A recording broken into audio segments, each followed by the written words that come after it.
The East African Community enacted the Vehicle Road Control Act of 2016 with the aim of putting tough penalties against drivers who overload trucks, damaging roads, costing the region billions of dollars to build.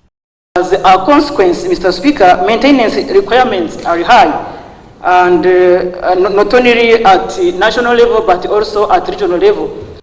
The partner says are required to enforce the law by complying with the established weigh bridges to control the amount of tonnage on the trucks.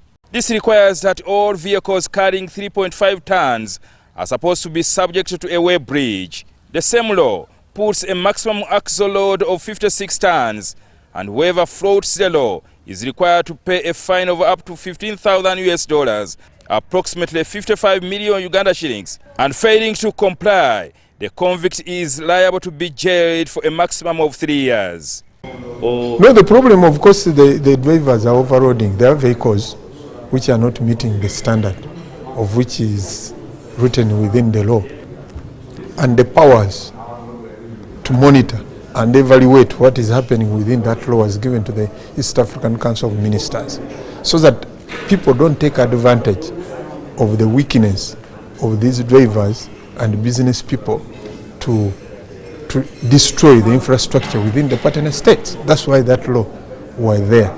They put a standard measure for loading, and they put a standard measure of weigh bridges in those particular countries. Now the lawmakers of the East African Legislative Assembly have also established that some partner states have reintroduced illegal weigh bridges on the roads.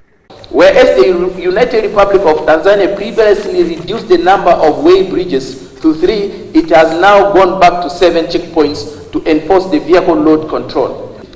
Drivers from Burundi complained of non-tariff barriers in Kenya, Uganda, and the United Republic of Tanzania. But as we've heard, according to the report given to us, there are some weigh bridges which are just there put, not gazetted, but also they fetched money from drivers. The use of weigh bridge has now become another form of non-tariff barriers, Honorable Speaker. There are very many. Instead of reducing the weigh bridges, as the report shows us here, some countries are actually now increasing the number of those weigh bridges. This is a clear contravention to this act.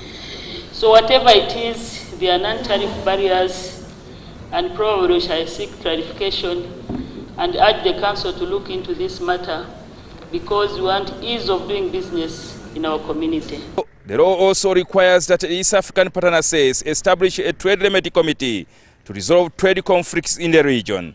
However, this has never been set up. Failure to establish the trade remedy committee to deal with the trade disputes among the partner states has resulted into partner states conflicts. Fast track the implementation of the provisions of this protocol, so that we can prevent those kind of scenarios to happen again in the future. Just barely 2 months to the end of the 4th East African Legislative Assembly, the lawmakers are holding their sitting in Kigali, Rwanda. President Paul Kagame is expected to address them. Jingo Francis, NTV.